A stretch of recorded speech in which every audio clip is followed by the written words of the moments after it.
Hey there, I am absolutely thrilled you're here because today we're talking about the ultimate goal, earning back your jersey. If you're an athlete battling Osgood Schlatter disease, you know that the journey back to the field, court, or track can feel like a total maze. You've put in the hard work in rehab, but how do we actually know you're ready for the real demands of your sport? Well, in this explainer, we're breaking down Lesson 9 of the Athlete Education Series, Return to Sport Testing.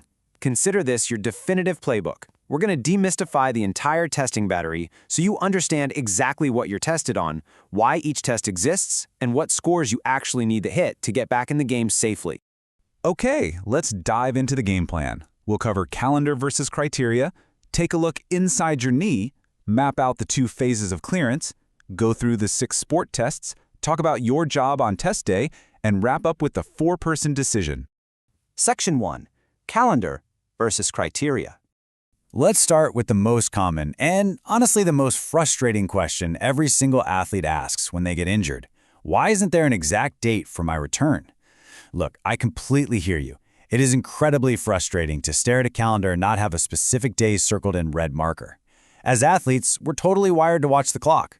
But I'm going to give you some straight talk right now, coach to athlete. Your body does not care what month it is. It literally only cares about capacity. And that right there brilliantly illustrates why we rely on objective criteria, not calendars, to keep you safe and prevent setbacks. Think about calendar-based clearance. We know from massive amounts of sports medicine literature, especially in ACL rehab, that athletes who return strictly on a timeline have substantially higher re-injury rates. Yikes, right? Now contrast that with criteria-based clearance. You earn your return by passing an objective testing battery. It confirms your body can actually handle the physical forces of your sport, which heavily lowers your risk of getting hurt again. Section 2. Inside your knee. Let's look at the biological why behind the strictness of these criteria tests. Why are we so incredibly careful with Osgood Schlatter disease? Well, it all comes down to the apophysis. This is the growth plate at your knee, right where your patellar tendon attaches. Because you're an adolescent athlete, this tissue is immature. It is highly vulnerable. We simply can't treat your rehab like a typical adult ligament injury. Adult tissue is tough, but an immature apophysis is far less forgiving of premature loading. If we push it too hard, too fast, believe me, it will let us know. So here is a massive safety note for you. Because of that vulnerable tissue, you must pay close attention to structural tolerance. Monitor your morning pain levels on a scale of 1 to 10. Notice if there's any tenderness when you physically press on the bump on your knee, and track how that knee feels during and after sports activities. If your tissue is provoked, it doesn't matter how strong you are. It's a giant sign that we need to adjust. Section 3. 2 phases of clearance.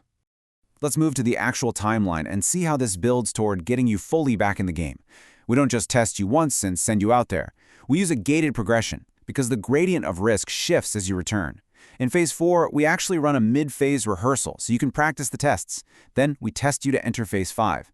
If you pass, you get provisional clearance. That means returning to modified games at about 50 to 75% of your normal minutes. It's the floor of safety. Finally, to enter Phase 6, we test you again. Passing here grants final clearance, full, unrestricted sport. We test twice to make completely sure your rehab has actually produced sport-ready capacity at both levels of intensity. Section 4. The 6 sport tests.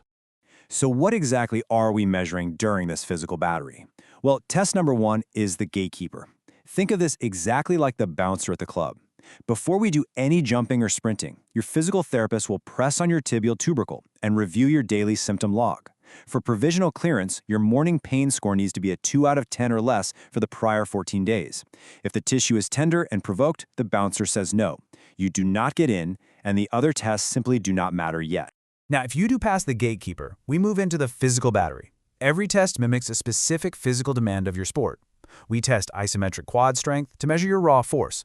The hop battery, which includes single, triple, lateral, and timed hops, measures how well you push off and absorb force on one leg. The drop jump measures elasticity and how safely you land.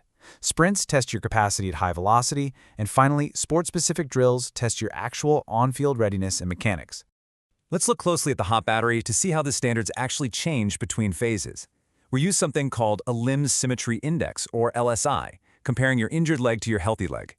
For provisional clearance to play modified minutes, your injured leg must perform at 90% of your healthy leg across all 4 hop tests. But to get final clearance for full unrestricted play, that standard raises to 95%. The demands of the game are higher, so the requirements is higher.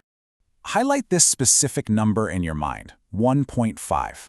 This is the Reactive Strength Index, or RSI, required for provisional clearance during your drop jump test. We calculate RSI by dividing your jump height by your ground contact time. It perfectly quantifies your elastic energy efficiency. By the time you go for your final clearance, we'll need to see that RSI jump all the way up to 1.7. Your absolute final exam includes sprinting and sport-specific drills. Sprinting places the highest demand on the extensor mechanism in your knee at high speeds, so we need a 95% symmetry index here. Then we test you on drills custom-built for your sport, whether that's a 5-10-5 agility drill for soccer, jump shot landings for basketball, or spike approaches for volleyball. This ensures your body can handle sudden stops, shots, or tackles, proving your readiness isn't just theoretical, it's executable. Section 5, the 4-person decision. You've passed the tests. The numbers look great. So who actually gives the final thumbs up for you to step back onto the field? This might surprise you, but it is a 4-stakeholder decision, and you own 25% of it. Your PT owns the test interpretation, the numbers and movement quality. Your parent or guardian owns family-level decisions regarding timing and schedules. Your referring physician, let's say Dr. Schroeder, owns the final medical clearance. But you own your subjective readiness. Do you trust your knee? Do you feel mentally prepared? Research clearly shows that if you don't feel ready, your risk of re-injury is higher. You have a very powerful voice in this decision. Section 6. Your job on test day. Since you are a crucial part of this decision, let's talk about your specific responsibilities to succeed on testing day. First, treat testing day exactly like a championship game. Performance variability is a real thing. If you're exhausted, your RSI score could drop by 0.2, which is literally the difference between getting provisional clearance and final clearance. So sleep, hydrate, and fuel up. Second, be completely honest about your readiness. If you're scared to jump, tell your PT. Third, use Phase 5 properly. And I really want to pause on that last point to deliver a very firm safety warning. Do not freelance or skip through Phase 5 just because you got a provisional pass. Provisional clearance means modified games, not full sport. Phase 5 is several weeks of critical consolidation work. Skipping the hard work here just because you feel good enough is exactly how major setbacks happen. Earn the right to advance. Being proactive is also your job. Yes, contact your care team immediately if your pain spikes or symptoms change, but also be proactive by asking these specific questions before test day. What were my baseline values at intake so I know what I'm aiming for? Ask to review the video from your Phase 4 rehearsal so you can visualize your mechanics, and ask who will actually be at your final clearance meeting. Walking in completely prepared builds a confidence you need to ace this battery. Let's clear up a massive misconception before we finish. Sometimes athletes think, well, if I feel ready, I should be cleared to play immediately. Feeling mentally ready is fantastic, and as we discussed, it's 25% of the pie. But subjective readiness is just one piece. Passing the objective, clinical criteria is absolutely mandatory. Your confidence has to be matched by your knee's actual physical capacity. I want to leave you with this final empowering thought. Your PT isn't trying to keep you off the field with a bunch of arbitrary math. These objective tests exist to facilitate a productive, honest conversation about your safety and your future. Numbers don't make the decision, numbers inform the decision. You have the playbook now. You know exactly what is required to pass the gates, raise your LSI and RSI scores, and earn that final clearance. So the only question left is, are you going to let the calendar dictate your recovery, or are you ready to put in the work to earn your jersey back?